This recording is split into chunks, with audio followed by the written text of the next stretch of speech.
Good morning. So today we will discuss about the CPR and the BLS. Good morning. So today we will discuss about the CPR and the BLS. But let us discuss what we have studied earlier. We have studied earlier about the role of physiotherapist. What are the different roles of physiotherapist in the society? Like a physiotherapist can be a practitioner. He can be associated with the NGOs. He can be associated with the sports team, or he can be associated with the hospitals, NGOs, or rehabilitation centers. All these are the different roles of the physiotherapist. Then we have discussed the rehabilitations and its type, that how many types of rehabilitation are there, that we have already discussed in the previous lectures, that the rehabilitation are of different types: neurological rehabilitation for the neurological patients, cardiac rehabilitation, cardiopulmonary patients, then sports rehabilitation, medical rehabilitation, physical rehabilitation. There are a lot of types of rehabilitation in which a physiotherapist plays a very important and vital role. So in today's lecture, we are going to learn and we are going to see that what are the BLS, basic life support, in which specifically we will discuss about the CPR, that is cardiopulmonary resuscitation. Cardiopulmonary resuscitation is a part of the CBR, BLS, and BLS basically means basic life supports. So we will see what cardiopulmonary resuscitation means and what are all the steps of it and how do we use it in the emergency situations. So cardiopulmonary resuscitation or the CPR, what does it mean? CPR basically includes or used for those patients who are not breathing properly and who has no pulse rates or respiratory rates. Means he's an actual cardiac arrest, or his breathing has been stopped, or his pulse are being very dull and slow. Then we used to do the cardiopulmonary resuscitation to revive the patient or to revive him by doing the CPR. CPR means CPR involves 2-3 steps in which ventilation should be given to the patient. Either it could be mouth to mouth ventilation, and we should ventilate the patient's lung and check for every pulse for 10 breaths every minute. We will give the artificial breath to the patient and then we will check for that uh, pulse in the patient, whether he is responding or not. Then ventilations may be achieved by using mouth to mouth respiration or ventilators, or by using the ambu bags also, or using the air bags, oxygen bags. So there are different types of ventilations machines, such as bag valve mask, which is having oxygen. We used to pump it, the oxygen get delivered in the body of the patient. Then we used to give the compression on the chest of the patient. Then we used to see whether he is responding or not. Another one is pocket mask oxygen bag, endocathedral tube, ET tube, then laryngeal mask airway, which is also used for air frequently. It is not frequently used during the cardiac arrest, mainly used in the operation theaters. So these are all the steps by which we used to give the CPR to the patient who is not responding, whose breathing is very less and who has very less pulse rate. So to revive him, to make him back to the life, we used to give him breaths and the chest compressions. This is what CPR basically means. Now see, mouth to mouth ventilation. What does it mean? It means that you should ensure that you will open the airway with the head tilted and the chin uplifted. Pinch the soft part of the chin. So mouth to mouth ventilation, when we give, we used to make the airway open. We have to tilt his head upwards and lift his chin. Then we will give a pinch soft part of the patient's nose to close.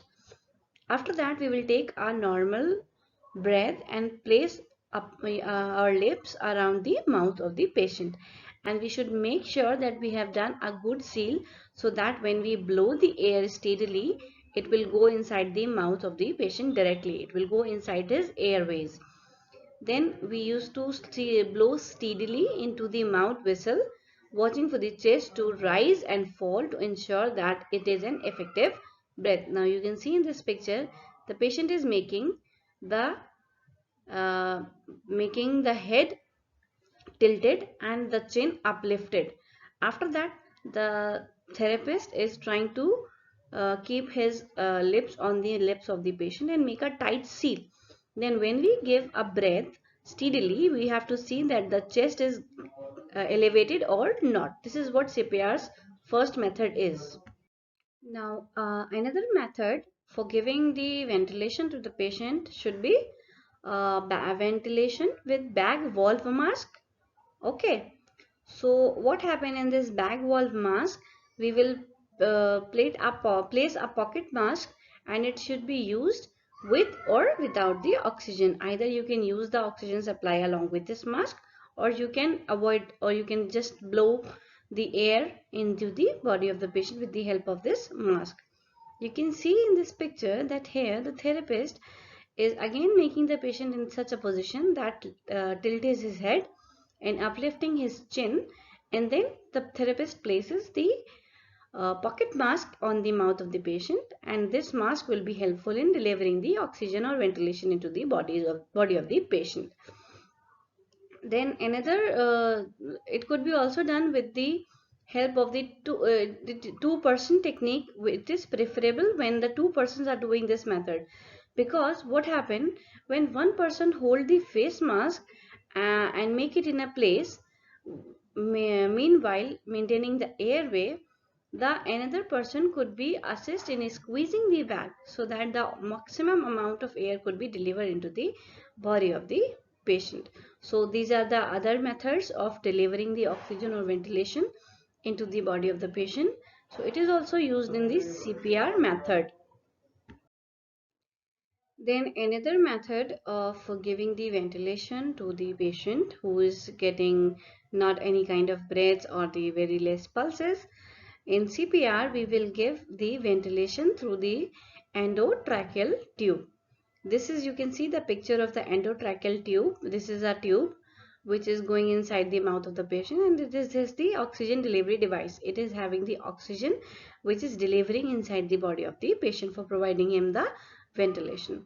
So the endotracheal tube is held in place with a tube tie, okay, and the mask is removed and the ET tube is attached to the bag with the catheter mouth. You can see here, this is the tube tightly placed on the mouth of the patient. There is a seal that the air should not rush outside the body of the patient, and this is how the oxygen is being or ventilation is given to the patient who is in a need of CPR. Now see, in the CPR, cardiopulmonary resuscitation, what we used to do, we will give 30 chest compression and 2 ventilations. 2 breaths and 30 chest compression is a part or is the mandatory thing which a CPR consists. So the ratio should be 30 chest compression per 2 ventilations. You can see the heel of the hand, dominated hand, should be placed in the middle of the lower half of the sternum, and it is indicated by the rectangle on the picture on the left hand side. You can see that this is the position of CPR. We should place our dominant hand over the middle of the lower half of the sternum, and then we will have to push the chest up and downwards to give the compression over the chest. And at each 30 chest compressions we have to give 2 ventilations, so that this ratio should be maintained when we are giving the CPR to the patient. So you can see this is the position of giving the chest compressions. You can see that lady who is giving the chest compressions, this triangle is being made, rectangle is being made, and then the therapist should push the chest downwards. This is how CPR is being delivered or given to the patient. So in this lecture, what we have basically studied about, what are the BLS, that means basic life support techniques, and among which we have specifically discussed the CPR, that is cardiopulmonary resuscitation. Cardiopulmonary resuscitation is for those patients who are not breathing properly, whose breathing is being arrested, and whose pulse is very slow. So to revive them and take them back to the life, we used to give the CPR. Resuscitation. Cardiopulmonary resuscitation is for those patients who are not breathing properly, whose breathing is being arrested, and whose pulse is very slow. So to revive them and take them back to the life, we used to give the CPR. CPR basically means we are giving the patient's chest compression and the ventilation, artificial ventilation. That the ratio 30 chest compression per 2 ventilation should be maintained because it is a protocol of the CPR. CPR should be trained or should be taught to each and every person who is in the medical professional or the paramedical staff, because it is a thing which is to be done in the emergency situations. So in CPR, we used to give the patient chest compression and the artificial ventilation. Then we have seen that what are the different techniques for providing the ventilation to the patient. We can provide the ventilation by the direct mouth to mouth contact, and we can give the ventilation with the help of the endotracheal tube. We can give with the oxygen bag valve mask. Basically, we deliver the oxygen inside the body of the patient, and we have to give the chest compression. When we are giving the mouth-to-mouth ventilation, we have to uplift his head. We have to tilt the head of the patient. Then we have to uplift the chin of the patient. Then we have to blow the air inside the mouth of the patient. We have to make sure that the seal should be that the mouth should be sealed properly, so that the air should not escape out. And when we are blowing the air inside the body of the patient, we have to see that his chest get upwards or uplifted, because when we are giving or blowing the air in the body of the patient, it indicates that we are giving a very good amount of air inside the body, and his chest get uplifted upwards. So this is how CPR is being done. Methods of CPR involves chest compressions and ventilations. Either could be mouth to mouth ventilation or could be used with the devices. Either it is endotracheal tube, either it is oxygen delivery device, or the oxygen bag valve mask. Any of the thing could be used for giving the ventilation. We are giving CPR to the patient who are unconscious and who could be going to the shock or coma because of the loss of the respiration or loss of the pulse or slow pulses.